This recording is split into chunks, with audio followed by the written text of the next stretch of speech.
मग तुम्ही म्हणताल महाराज तर सुखाचं घोषलं म्हणले, उत्तम आहे, चांगलं म्हणले, आणि तू कस काय हरामखोर? तर ऐका ना, कीर्तनकार बोलत असताना पकोद्यानं धोत्राच्या खालून तंबाखू चोळली. गळ्यात शपथ, तुमच्या नाही अंगावर घेऊ नका.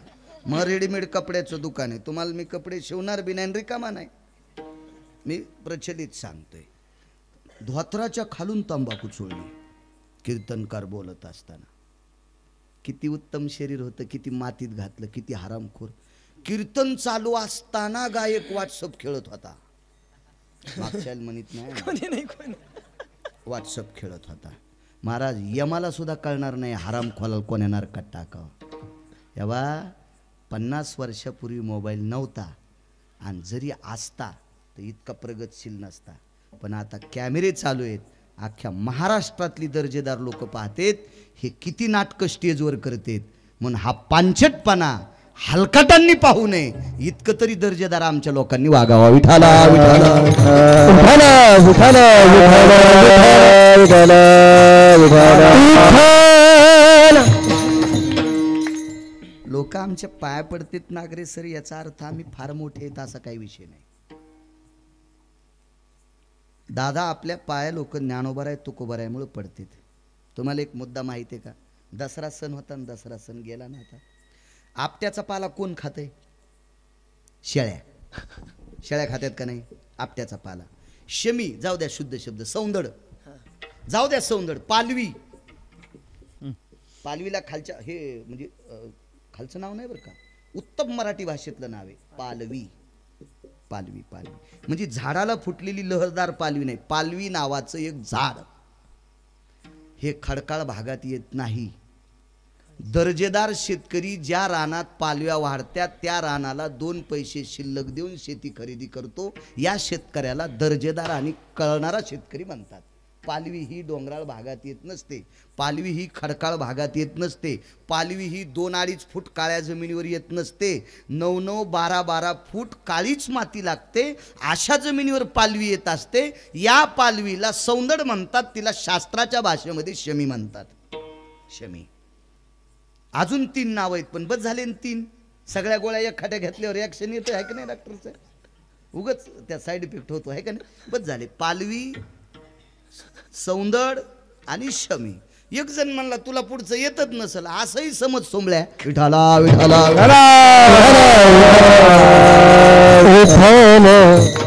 मग आपट्याचा पाला, शमीचा पाला शेळ्या खात्यात. शेळ्या शेळ्या गाई नाहीत खाता, मसडा पण नाहीत खात. कोण खात्यात? शेळ्या. आणि शेळ्याला कळत नाही, शेळ्या धोत्री बी खात्यात. धोत्रा पण शेळ्या खात्यात. बरं विषारी असतो बरं धोत्रा. हो शेळ्या म्हणून तर शेळीची चरणे आळंदीतले मालक म्हणले. तुम्ही अजून बी लक्षात घ्या, शेंडा खाती ती शेळी, सगळं खोडून खाती ती गाय, वाचा वाचा खाती ती मसड.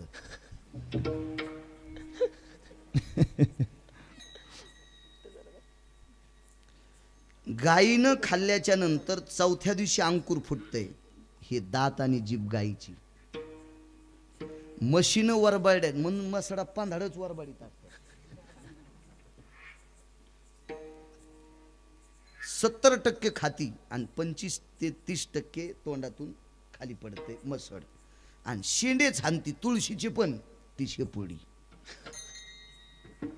ती शेळी. अजून लक्षात ठेवा, एखादी वढाळा असू द्या, पण शक्यतो वैरणीची तुडवातुडी करीत नाही ती गाय. शक्यतो पिळे घेत नाही ती गाय, आणि पिळे घेऊन कासरी तुडी ती मसड. कोणाच्या जीवनात मसड येऊ नये. शक्यतो गायी आल्या पाहिजे. तुम्ही कस काय हसले? तुमची वेगळीच लाईट लागली वाटते, असं समजू नका. तसले दगड टाकायचा मला नादही नाही. विठाला विठाला विठाला विठाला. लोक आमच्या पाया पडतात म्हणजे आम्ही फार मोठे नाहीत.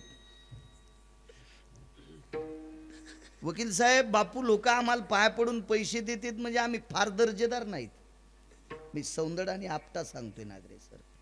सौंदडीची आणि आपट्याची पानं शेळ्या खात्यात, पण पवित्र कोण्या दिवशी केले? सौंदर्य पटरान चारा हातात सोऱ्याचा तुरा हिरवियासी पुसे कोण वाका देवाचा अभिमान सौंदर्य पटरान चारा हातात सोऱ्याचा तुरा हिरवियासी पुसे कोण एका देवाचा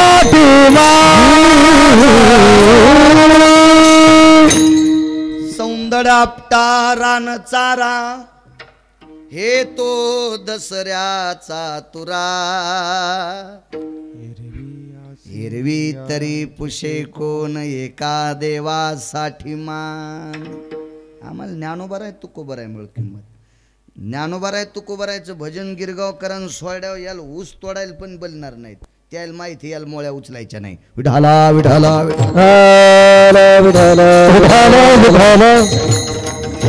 म्हणून या संप्रदायाशी संलग्न राहणं ते संप्रदायातल्या लोकांच्यासाठी हिताचं असेल. धर्मासाठी असेल तो भाग पुढचा, लोक मानतील हा भाग पुढचा. त्याच्याचकडे देवानं चांगल्या दृष्टीने पाहावं याच्याकरता तो दर्जा सांभाळायचा. चला, नित्याची वारकरी होती याच्यावर सांगत होतो ना. रानोबा नावाची वारकरी, रानोबा नावाची वारकरी. एसटी लांबून आणीन पण बस स्टँडला नेतो, ताण घेऊ नका. घरच्यांनी नकार दिल्याच्या नंतर सांगितलं नको मला वारी करायची, माझा पिंड वारीसाठी आहे. ठीक आहे.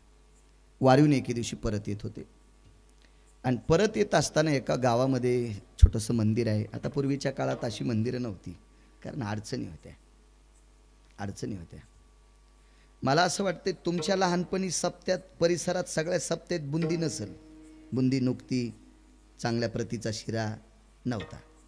फार क्वचित भारदस्त एखादं गाव असेल, त्या गावाला आगळं वेगळं उत्पन्न असेल, तिथं काही होत होतं. म्हणून बऱ्यापैकी अडचण असल्यामुळं मंदिराच्या वास्तू सुद्धा छोट्या छोट्या होत्या.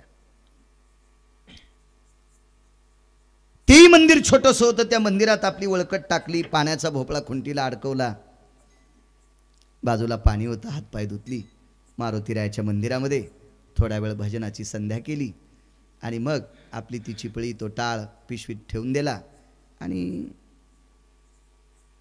एक छोटासा उपरणं होतं, ते उपरणं खांद्यावर टाकलं आणि मधुकरी मागितली त्या गावात.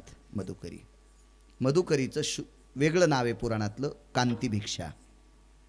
शिजलेले पदार्थ समोरच्या व्यक्तीला मागणे आणि समोरच्या व्यक्तीने पुढच्या व्यक्तीला शिजलेली परिपक्व पदार्थ देणं म्हणजे खाण्याच्या योग्यतेची पदार्थ देणं, याला कांती भिक्षा म्हणतात. तर त्या कांती भिक्षेला माझ्या माऊली महावैष्णव ज्ञानोबाराय तुकोबारायांनी नाव दिलं मधुकरी.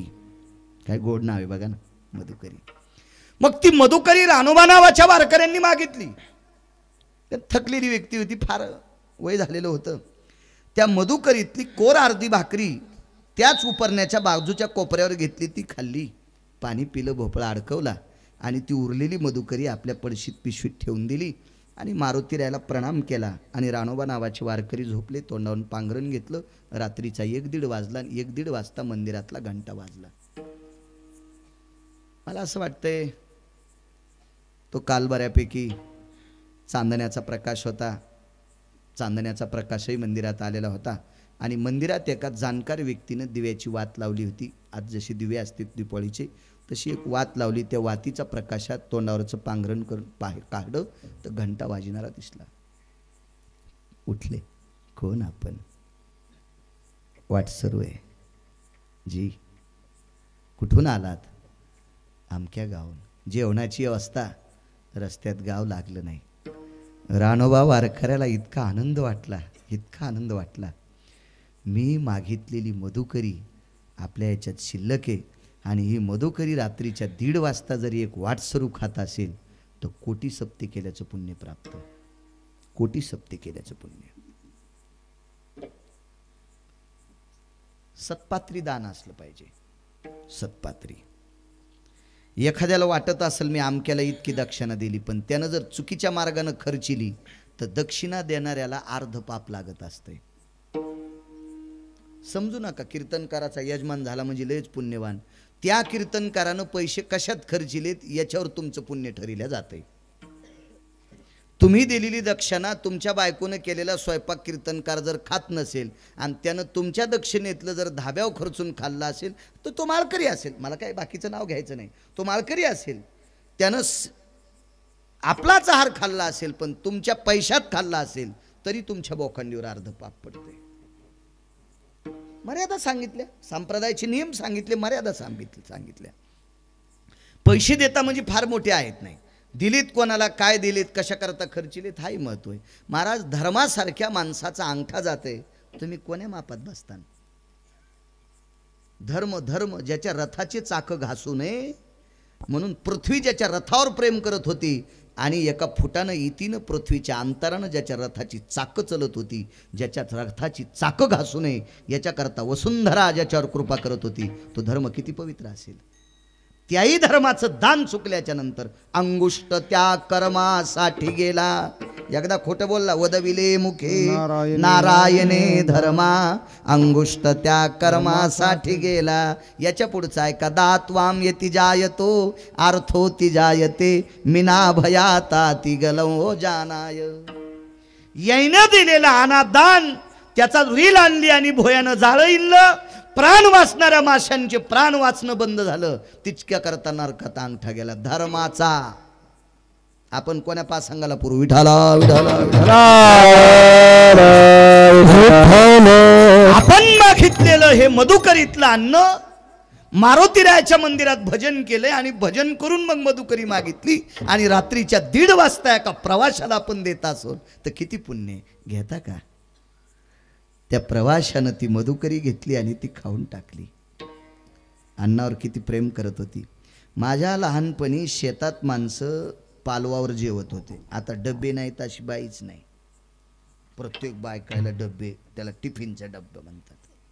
भाकरी बांधायच्या पालवाला आमच्याकडं पालव किंवा गाळणं म्हणत होते, किंवा भाकरीचं फडकं. आता तुमच्याकडे काय, आपण काय लय तुर्कस्तान अरबस्तानात आपण जवळजवळचे, फार काय लांबचे नाहीत. तर त्या भाकरीत त्याच्यावर आता हजर काळ सांगितलं ते जीनच्या पॅन्टीवाले म्हणतील याच्या गोळ्या संपल्या, सांगायची काय गरज होती.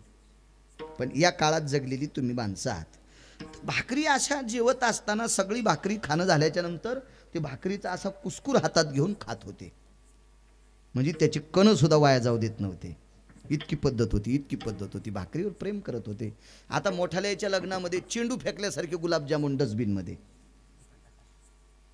हो, एका मोठ्या लग्नामध्ये आईस्क्रीम होते. आईस्क्रीम माझ्या बाजूला बसलेले 6 शुगरचे म्हणजे त्यांना खूप शुगर होती, तरी पण पुढच्या ज्याचं लग्न, ज्याच्या घरचं लग्न आहे का त्याला लय जोर होता. शब्द जरा मला वापरत असतो, तुम्हाला पटत नसेल दुसऱ्याबद्दल बोलू नका. तुम्हाला 30 गाव पट्ट्याला 36 गाव. मला काय असं कोणी बलवाव, काही माग लागाव, लय असा जिव्हाळा यावं असं काही लोण्याची पुडी मी घेऊन येत नसतो. विठाला विठाला विठाला विठाला. त्याला अति जोर असल्यामुळे त्यानं सांगितलं, साहेब घ्याच ना, यायला शुगर. साहेब पण मध्ये त्यांच्यात पण जरासा बैलाचा गुण होता. त्यांच्यात पण शुगर असताना जर आईस्क्रीम घेत असेल तर त्याच्यात जरासा बैलाचा गुण होता. बैलाला सांगू का तुम्हाला, पोट भरल्यावर बी मका टाका, बैल नाही म्हणतच नाही. पोट भरल्यावर पेंड चारा तरी नाही म्हणतच नाही. कोण?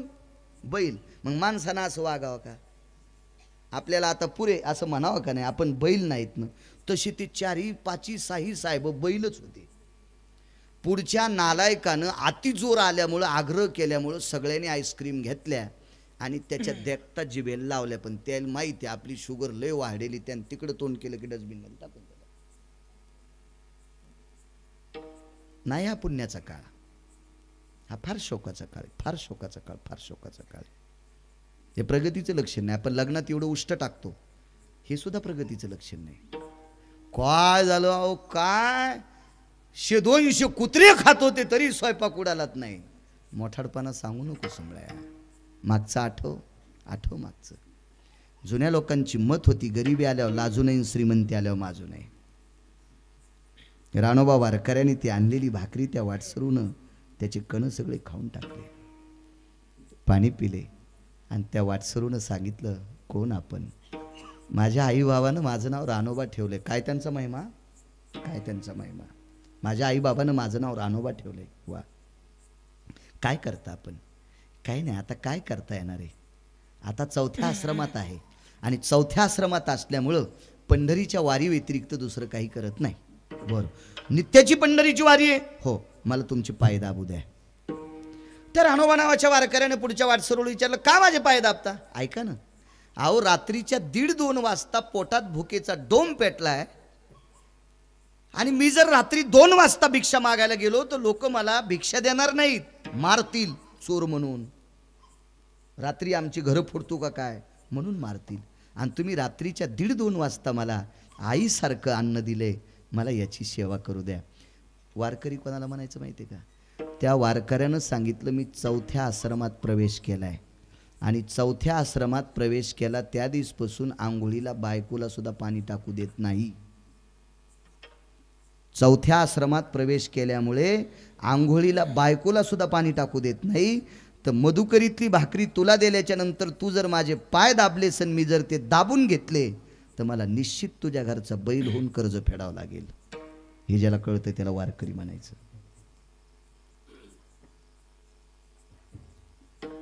कोरक 7-8 जणांना अंग तुडवायला लावायला घुसेस का तू? हा,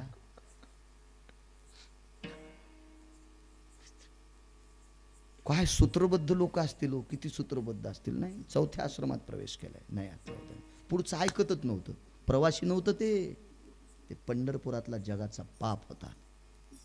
प्रवासी नाही, तो जगातला पाप आहे, पंढरपुरातला मालक आहे.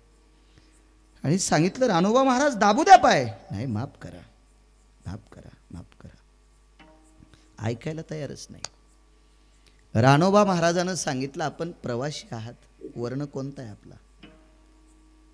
हिंदू आहे, जात हिंदूची आहे, ठीक आहे. आपण सनातनी आहात? होय. रानोबा महाराजांनी काय विचारलं माहिती आहे का? वारकरी संप्रदाय हा जातीचा भेद करीत नाही. म्हणून रानोबा वारकऱ्यांना वाटलं असतं, हा जर मुस्लिम असेल तर याला शपथ त्याच्या देवाची घातली असती, हा जर दुसरा असेल तर त्याला त्याच्या देवाची शपथ घातली असती. म्हणून विचारलं, आपण कोण आहात? मी सनातनी आहेत. मग तुम्हाला मारुती रायाची शपथ आहे, माझ्या सेवेची अपेक्षा करू नका. मी तुम्हाला सेवा करू देणार नाही आणि माझी सेवा करण्याची इच्छा करू नका. मारुतीरायाची शपथ घातल्या पंढरपुरातल्या मालकाला मारुतीरायापेक्षा दुसरं कोण आवडेल? ठीक आहे. तरी पण पंढरपुरातला मालक देव चतुर जाणून अंतर्वर्त तसे, काय त्यांचा महिमा सांगतोय. पंढरपुरातल्या मालकांनी पायावरचं पांघरण बाजूला केल्याबरोबर रानोबा नावाच्या वारकऱ्याच्या पायाला जखमा झाल्या होत्या. माणसाच्या रूपातल्या पंढरपुरातल्या मालकानं सांगितलं, वारकरी महाराज, माझ्याकडे अशी बुटी आहे, माझ्याकडे अशी जडीबुटी आहे, माझ्याकडे असं औषध आहे, माझ्याकडे असा लेप आहे. तो लेप तुमच्या पायाला लागल्याच्या नंतर तुमच्या जखमा दुरुस्त होतील आणि तुम्हाला प्रवास करण्यासाठी सोपं जाईल. वारकऱ्यानं सांगितलं, द्या तो लेप, द्या ती बुटी, द्या ते चूर्ण, द्या ते औषध, द्या ते चाटण. खायचंय का, अंगाला लावायचंय का, प्यायचंय, द्या. समोरच्या व्यक्तीनं सांगितलं, नाही, तो लेप आहे आणि तो लेप करत असताना मी तुमच्या पायाला घर्षण करील. किती बाऱ्या हात पुढे घ्यायचा, किती बाऱ्या मागं घ्यायचा, किती दाबायचा, किती अलगद चोळायचं, असं जर झालं तर तुमच्या जखमा राहत्याल. मी चोळतोय ना? नाही म्हणे, ऐका ऐका ऐका, तुमच्या जखमेचा विचार करतोय मी. आणि विटेवरच्या मालकानं नाना प्रकारचं नाटक करून हाताला औषध लावून रानोबा नावाच्या वारकऱ्याच्या पायाला औषध लावल्याबरोबर डोळ्याचं पापण लवतं एवढ्या अवकाशात जखमा दुरुस्त झाल्या. पण ते वारकरीच होते. त्यांनी लगेच मनगट धरलं, कोण आपण, कोण आपण, कोण कोण? अहो, मी प्रवासी आहे, मला आयुर्वेदाचा अभ्यास आहे, मला झाड पाल्याचं ज्ञान आहे. हे अमक्या प्रकारच्या झाडाचा पाला तुमच्या पायाला लावल्या जखमा राहतात, ते मला कळतंय. रानोबा नावाच्या वारकऱ्यानं सांगितलं, 90 ओलांडली हो, 90 ओलांडली. तीर्थयात्रा करत असताना बऱ्यापैकी वैद्य पाहिलेत मी, असे काही वैद्य पाहिलेत की तेच आजारी येतं. आणि जगातला तुम्ही एक सामान्य वैद्य मला सापडलात.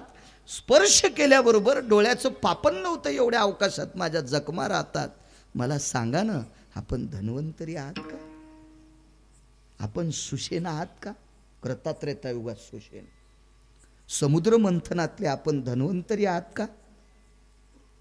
नाही, मला आयुर्वेदातलं कळतंय. सांगा ना आपण कोण आहात.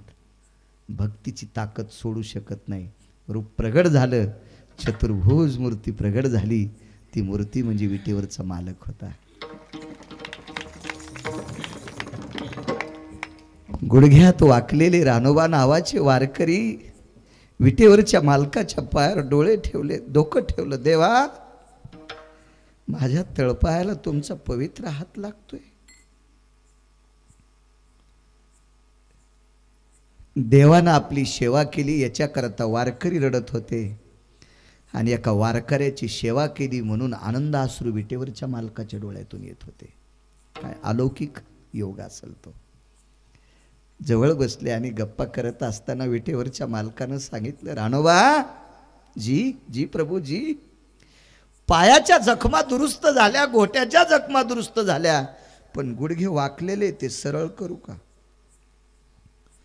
मान खाली घातली आणि खाली मान घालून सांगितलं, देवा, काय गुडघे सरळ करण्याच्या गप्पा करता आपण? काय त्यांचा महिमा सांगतोय. काय गुडघे पाय सरळ करण्याचा गप्पा करता आपण? देवा, तुम्ही मनात आणलं तर एका क्षणात मला 20 वर्षाचा तरुण करताल. कृपा कटाक्षे न्याहाळिले. एका क्षणात 20 वर्षाचा तरुण करताल. पण देवा, अवडंबर काय होईल माहिती? माझे गुडघ्यात उलटे वाकलेले पाय जर तुम्ही सरळ केले तर या मराठवाड्यातले लोक देवा तुझ्या दर्शनाला न येता माझ्या पाया पडायला येतील रे, माझ्या पाया पडायला येतील. माझ्या कशाला देवा हे जगितले रे? कशाला अवडंबर करायचं रे देवा? हे जगदानंद कंद जगतपते, वंशातल्या कोण्या व्यक्तीचं पुण्य उदयाला आलं म्हणून मी तुझा वारकरी झालो देवा. अरे नये योगियाच्या ध्याना, तपी योगी सिद्ध अनुरागी रात्रंदिवस तुझा टाळ फोडतात तरी तू त्यांच्या स्वप्नात नाही. तो आम्हा पाशी मागे पुढे आणि तू पायाला लेप करतोस देवा. हे फक्त वंशातल्या लोकांचं पुण्य उदयाला आलं म्हणून तुझी वारी करतो हा योग आलाय. आणि आता तू जर पाय सरळ केले तर तुझ्या दर्शनापेक्षा माझ्या दर्शनाची गर्दी होईल रे. लोक विसरतील रे देवा. हा संप्रदाय चमत्कारी नाही पण साक्षात्कारी आहे. हा वारकरी संप्रदाय चमत्कारी नाही पण साक्षात्कारी आहे. नकोय देवा नकोय. दृष्टांत संपला. रानोबा नावाचे वारकरी, महाराष्ट्रातला वारकरी संप्रदाय पंजाबपर्यंत नेऊन घातलेले 700 वर्षापूर्वीची एक व्यक्ती संत शिरोमणी नामदेवराय,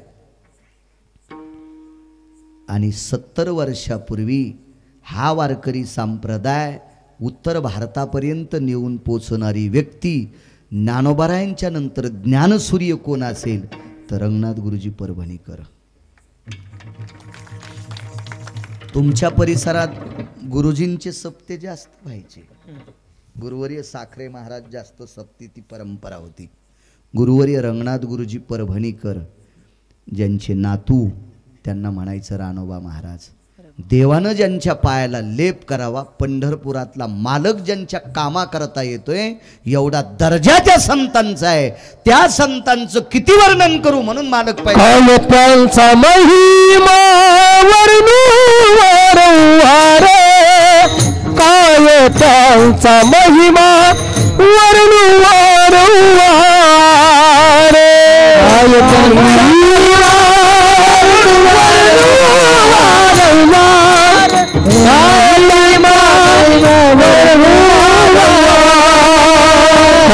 त्यांचा महिमा वर्णू वारंवारे, काय त्यांचा महिमा वर्णू वारंवारे,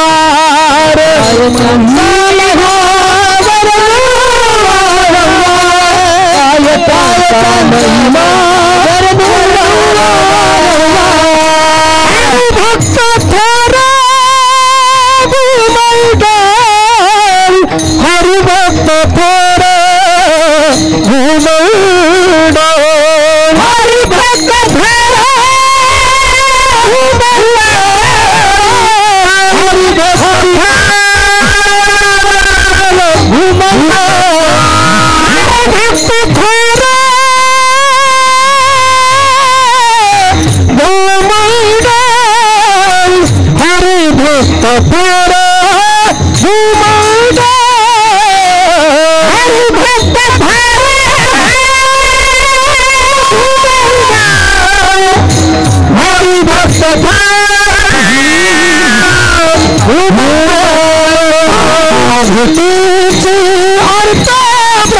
ब्रह्मादिका पैची भेटीची अर्थ ब्रह्मादिका पैची भेटीची अर्थ ब्रह्मादिका पैची भेटीची अर्थ ब्रह्मादिका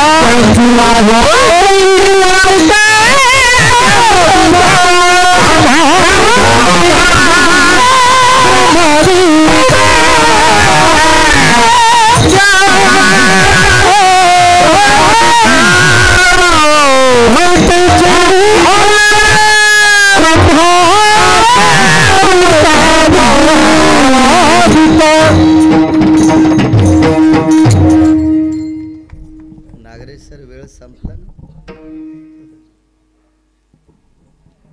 हो कुलकर्णी सर संपला ना वेळ नाही.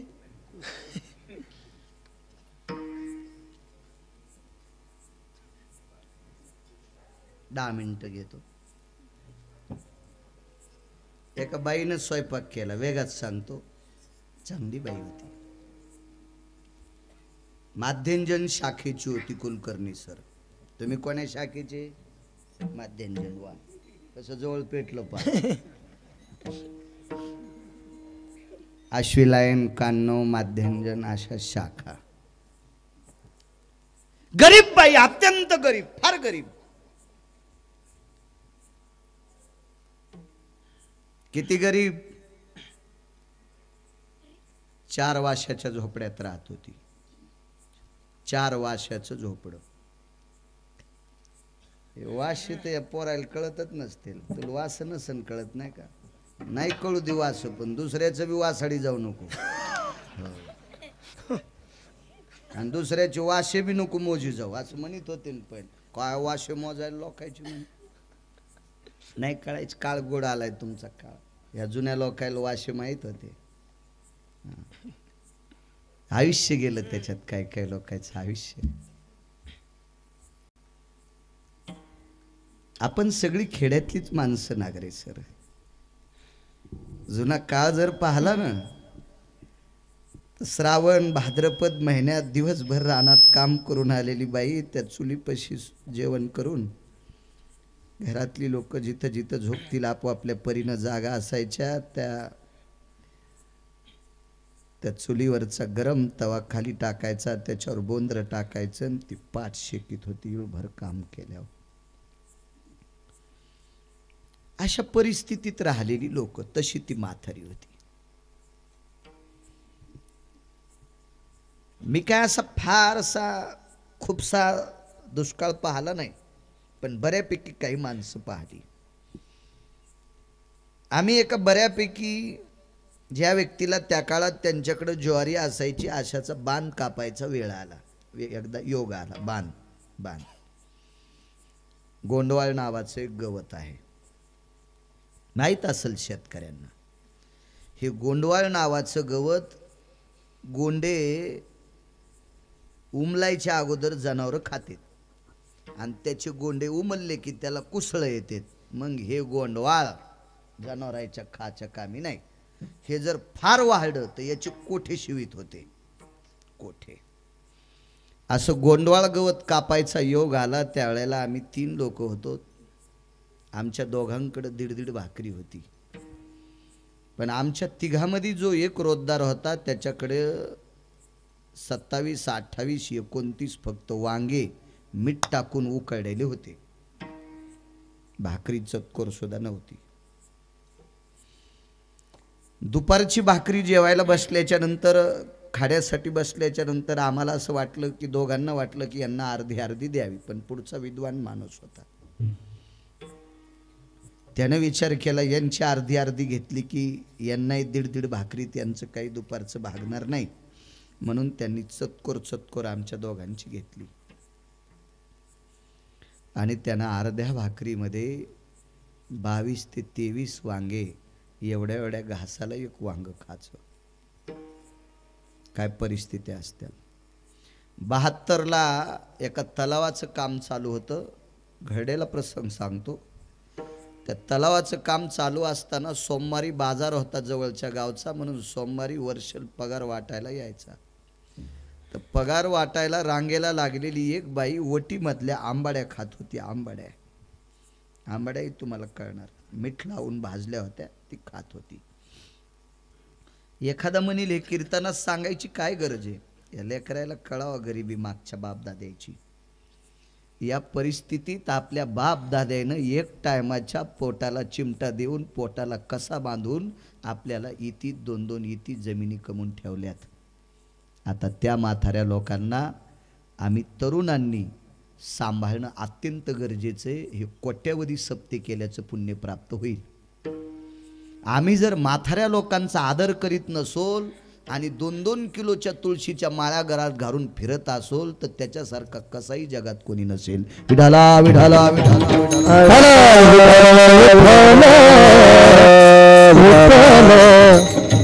वर्षलनं विचारलं, बाई तुम्ही काय करायल्या? तर त्या बाईनं सांगितलं, साहेब मी सोमवार सोडायले. तर तो विद्वान माणूस होता.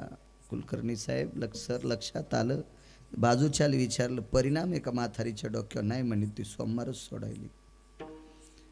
तर वर्षल साहेबानं सांगितलं, अहो सोमवार कसं जेवण काहीतरी खात्यात. जवळ घेतलं आणि मागच्याला सांगितलं. तेव्हा ती घरं होती पैसे वाटायची, ती याची केलेली ती ताटवे, आणि ते तळ्यावर घरं असायचं. ते ताटव्याचं शेड वगैरे नव्हतं. इंजिनियर साहेबाला जुना काळ माहीत असेल शिंदे साहेबांना.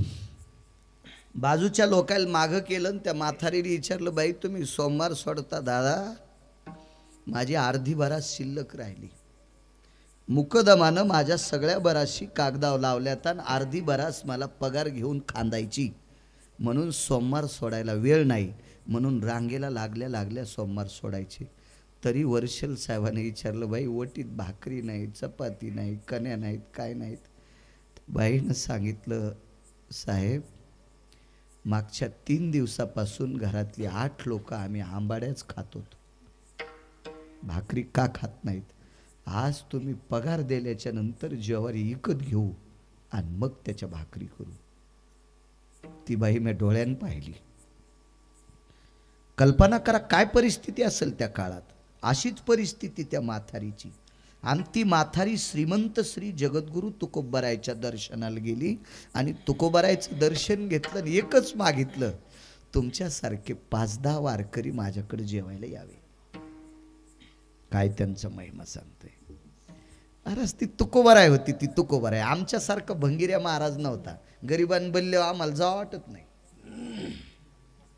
गोरगोमट घर असल्यावर महाराज मस्त जातो. गोरगोमट कळालं ना. साधं घर असल्यावर महाराजाला नको वाटतं, त्याच्या अंगावर पडतं का ते घर? नको वाटतं आमच्या लोकांना नको वाटतं. बघा तुकोबारायचा दर्जा आहे. त्या काळामध्ये भारदस्त श्रीमंत लोक त्या गावात होती. कितीतरी वेळेस तुकोबारायला आमंत्रण दिले, वेळही नसेल त्यांना. काही त्यांचा राग होता असं नाही, पण वेळही नसेल, किंवा तुकोबारायला त्यांच्या घरची रीत आवडत नसेल. आता काही लोक फार श्रीमंत असतात, म्हणजे फार गोड असतात असं. एका माणसाला आम्हाला जेवायला बोलले आम्ही जेवायला, मी गेलो जेवायला काय मला काय, आता आपण रोजच बाहेर खातो, त्याचा काही विषय नाही. कांदा जमतो का, लसूण जमतो का? म्हणलं मी शेतकरी, कांदे 2-2 टाका, 3-3 लसणाच्या कर, याचं काय ताण असतो? काही लय नाटकं करतात. मी कपात चहा पित नाही, बुटात पितो का? काय सोंग तू काय खाला आणि कपात चहा पित नाही? कपाचा आणि चहाचा काय संबंध? कप हा मातीचाच असतो ना. माझं शिक्षण कमी असू द्या गुरुजी, आता तुम्ही खूप शिकले, डॉक्टर साहेब तुम्ही शिकले, कुलकर्णी सर तुम्ही संगणक चालवता गुरुजी. कप कशाचा असतो? मातीचा. सर्व पात्राम पवित्रो मृतिका पात्रो पवित्र. दादा आहे का नाही? सगळ्या पात्रात पात्र कोणतं श्रेष्ठ सांगितलं? मातीचं. एका माणसानं 12 कोटीचं घर बांधलं. वास्तुपुरुष कशाचा असतो? सोन्याचा. कशात ठेवतेत? बोळक्यातच ना.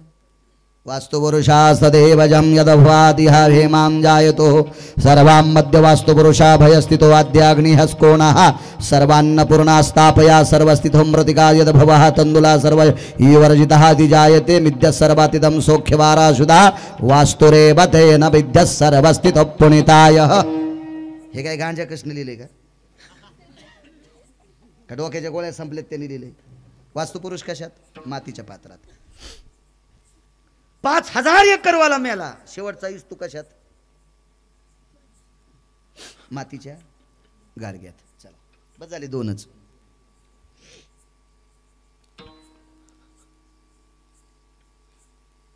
1000 कोटी ज्याच्याकडे रुपये आहेत अशा नवरदेवाचं लग्न झालं.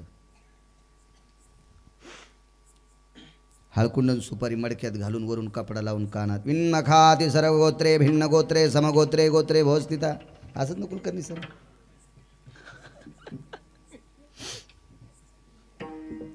म्हणजे मी खरं बोलतोय असं सांगावं.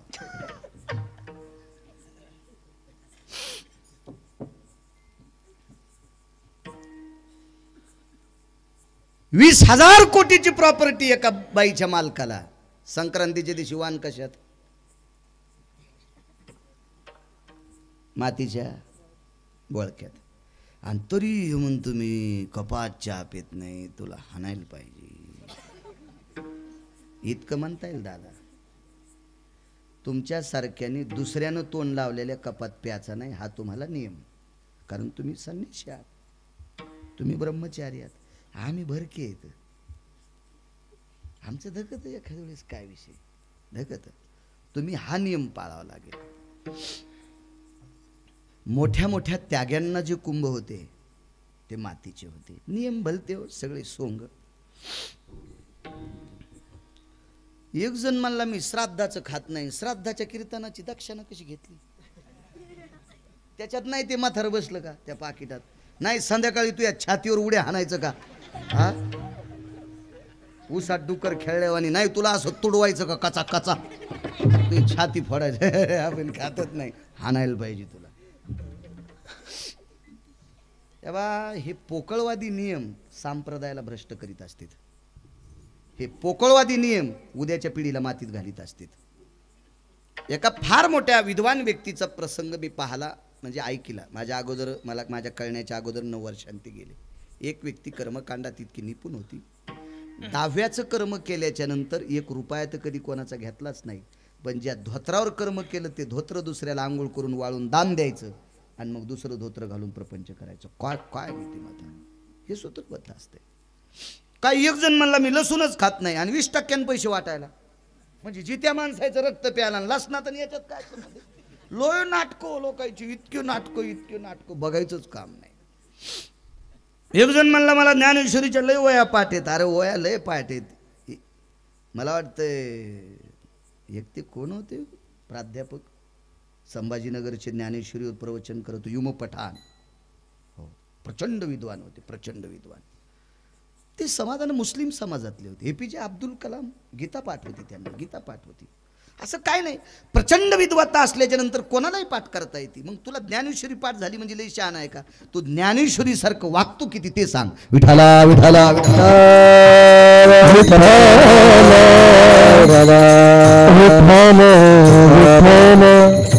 काय नसतं. असं जेवायला बोललं, याच्यावर चाललं होतं ना. जेवायला बोललं, आंब्याचा रस वगैरे असं पद्धतशीर जेवायला केलं, कुरड्या पापड्या.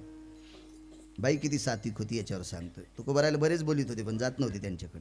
त्या बाईनं स्वयंपाक केला, मी जेवलो. जेवल्याच्या तिथंच थांबलो. मग त्यांना सांगितलं आता लक्ष्मी जेवायला बसवा. त्या घरचे यजमान, एकच बायको होती त्याला. पण स्वयंपाकाला शेजारनी 2-3 आलत्या. म्हणलं बसा ताई तुम्ही जेवायला. जेवायला बसलं. मी बाहेर गेलो पुन्हा असा मध्ये आलो. पाहताना 4 जण जेवायला बसलेल्या पाहिल्या. तर 3घीच्या ताटात भजी होते आणि 1च्या ताटात नव्हते. तर जिच्या ताटात भजी नाही ती त्याची बायको होती, ज्यानं आम्हाला जीव घातलं त्याची. मी म्हणलं दादा तुमच्या मंडळी भजे खात नाहीत का? नाही म्हणले महाराज तिला भजे तर लय आवडतात. मग आता ताटात कसं काय नाही? नाही म्हणले ती आता खात नाही, ती तळतानाच खाती.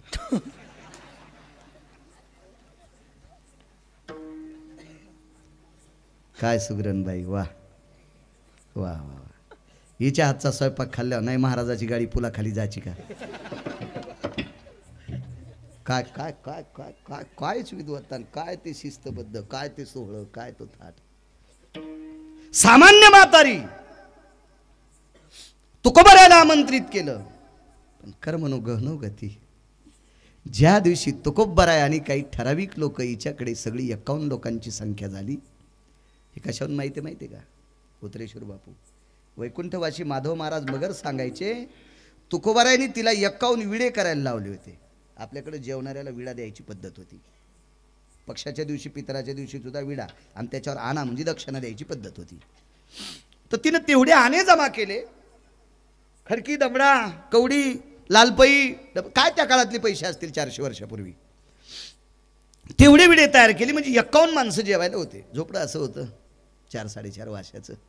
त्याला पुढे अशी पडवी, त्याला मोघळ वगैरे असे नाना प्रकारचे नावं असायची. आता कळणार नाही, आपले शब्द लक्षात ठेवायचा फक्त. जुनं इसरायचं नाही, जुनं इसरायचं नाही. तुम्हाला काळ सांगू का, पूर्वीच्या काळात तुमच्या लहानपणी गुळाचा चहा प्यानाऱ्या माणसाला भिकार चूट म्हणत होते. खोटं आहे का वाक्य? गुळाचा चहा प्यानाऱ्याला काय म्हणायचे? हे ते भिकारी आहे. आणि आता सगळ्यात भारीच्या गाडीत बसणारे, जिथे गुळाचा चहा भेटतोय तिथे त्याची गाडी लागते, तिथे त्याची गाडी लागते. माझ्या लहानपणी आमच्या गावात एक जणाच्या लग्नात कुकर आलं. तर येती जाती पाहायला बाया जात होत्या ना, लक्ष्मी येती जाती. बाई ते कुकर आलं म्हण. तर काही काहीला कुकर मानता येत नव्हतं, आता सांगत नाही ती भाषा. बाई ते खालून जाळ लावले असं फरफर फरफर वाजत म्हण. माझ्या लहानपणची गोष्ट. Cooker cooker. आता त्या कुकरायचा इतका उतू आला, यायच्या शिट्या फुटल्यावर लय जण फुटले. आणि आता ह्या कुकरायपेक्षा खापरायचे कुकर कधी आले की नाही?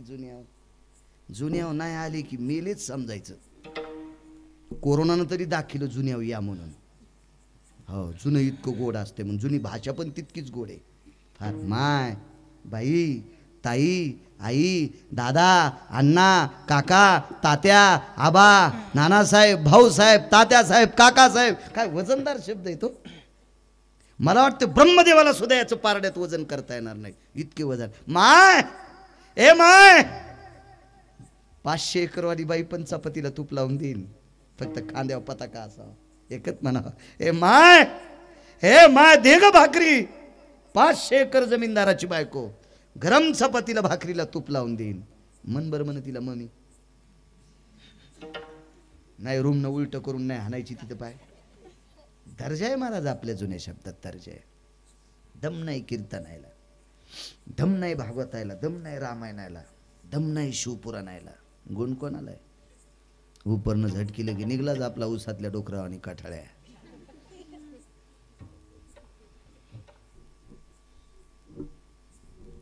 पडवीत मोघळ होतं. पंत्राळ्या लावण्यासाठी पाठीलं. त्याच्यातले 2 जण वापस आले. तुकोबाराने विचारलं, का? शेजारची भिंत झोपड्यावर पडते. काय त्यांचा महिमा सांगते. तुकोबाराने सांगितलं, भिंत पडते? अरे एका पवित्र स्त्रीने सुदाम, सु म्हणजे चांगला, दाम म्हणजे पैसा, कष्टाचा ताम खर्चून आपल्या वारकऱ्याला जेवायला केले.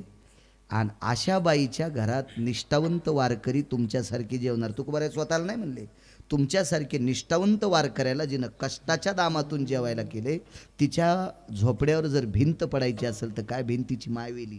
तुकोबारायचं वाक्य आहे. वैकुंठवासी माधव महाराज मगर सांगायची सूरज खेडकड, काय मायवेली त्या भिंतीची. बाकीचे म्हणले, आता भितडाचा आणि माईचा काय संबंध आहे? भिंतीचे दगड तर निर्जीव आहेत. एखाद्या वेळेस त्याच्यातल्या 1-2 आहे ना तुकोबाराय ओळखीले नसतील. तुकोबारायचा अधिकार काय? जा म्हणे. पण तुकोबारायने जा म्हणल्याच्या नंतर नाही म्हणायची कोणाची हिंमत नाही. पात्र लावले, पंक्ती बसल्या, जेवण झालं, विडे भेटले, पटकन उठू लागले. पण तुकोबारायनं सांगितलं, यजमान जर भरपूर असतील तर आपण उठून जायला हरकत नाही, पण एकटी निराधार म्हातारी आहे आणि ती जेवायच्या अगोदर जर आपण निघालोत तर आपण ऊसातले डुकरं नाहीत, आपण वारकरी आहेत. म्हणून तुकोबारायनं सांगितलं, माय बस जेवायला. आणि त्या बाईनं पात्र घेतलं, त्याच्यावर भात घेतला, वरण घेतलं, कालवला. तुकोबाराय म्हणले, माय तू जेवल्याशिवाय आम्ही उठणार नाहीत. आणि मग ती म्हातारी जेवली. म्हातारी जेवल्याच्या नंतर तुकोबारायने तिच्या दंडाला धरलं, बाई चल बाहेर. बाहेर घेतलं, गावातल्या अशा तरुणांना उठवलं. म्हातारीचं जातं, म्हातारीचं उखळ, म्हातारीचं पिठाचं गाडगं, म्हातारीचं काय असेल ती वळकट, ही सगळी बाहेर काढा.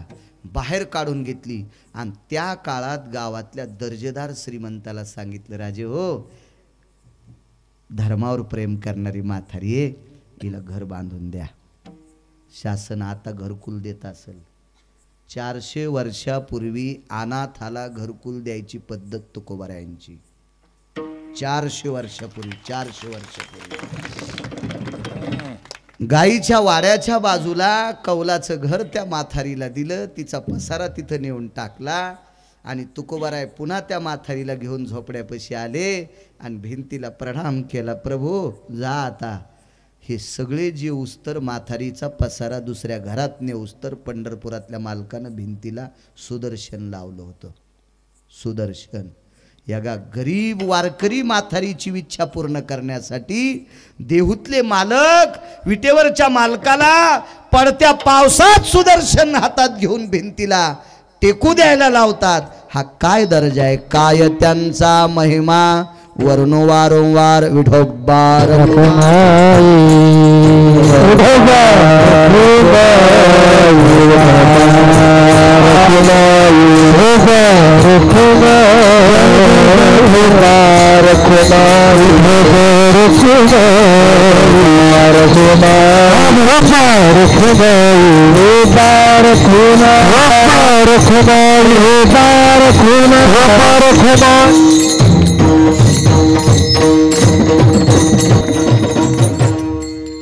दोन्ही दर्जेदार मृदंगाचार्य आदरणीय गायन क्षेत्रातली बुलंद तोप गोविंद महाराज, गोड आदरणीय उत्तरेश्वर बापू, गायन क्षेत्रातली बुलंद तोप पांडुरंगजी महाराज, गायन क्षेत्रातली बुलंद तोप आदरणीय हरिभक्तीपरायण लकडे महाराज, आदी करून सर्व मस्तक माझा पायावरी या वारकरी संतांच्या ऋणी नागरे सर असतील, डॉक्टर जायभाई साहेब असतील, कुलकर्णी सर असतील, विद्यार्थ्यांना आधुनिक पद्धतीची संगणक गोड अशा प्रकारचं शिकवणारे आदरणीय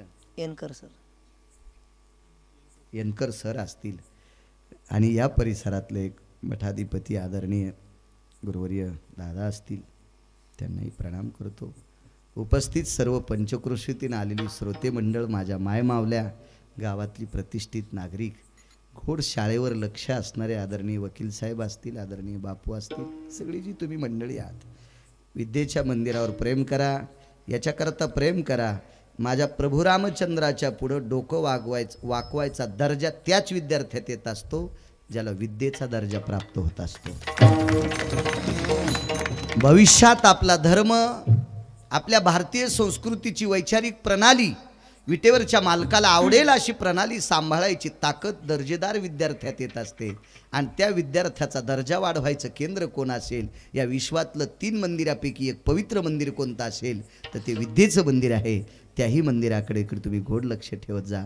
पुनश्च सर्वांना प्रणाम करतो. आणि पवित्र चालत असलेली ही पीरकल्याण ग्रामस्थ वासियांची ही पवित्र परंपरा, या दिवाळीचं एक अनन्यसाधारण महत्त्व आहे. आपल्याकडं दिवे नुसते दिवे लावण्यापुरती दिवाळी नसावी, गोडधड पदार्थ खाण्यापुरती नसावी, भावानं बहिणीला आणण्यापुरती नसावी.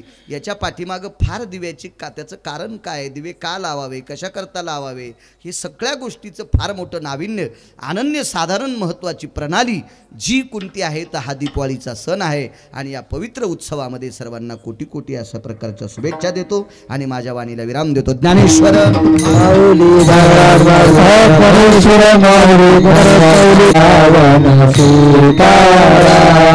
रघुपति राघव राजा राम पतित पावन सीताराम, रघुपति राघव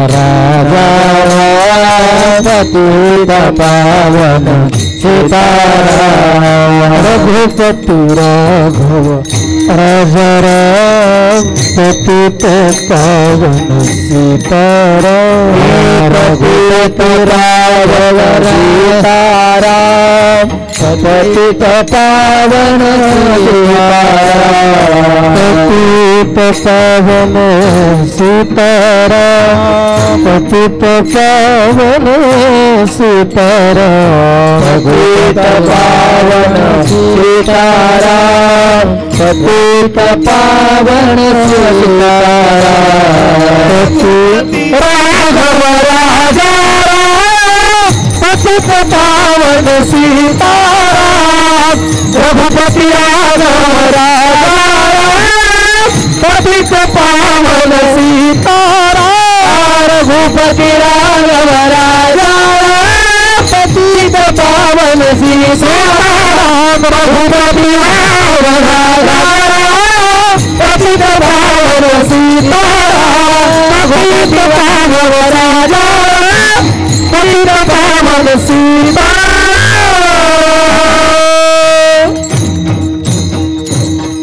प्रभु रामचंद्र भगवान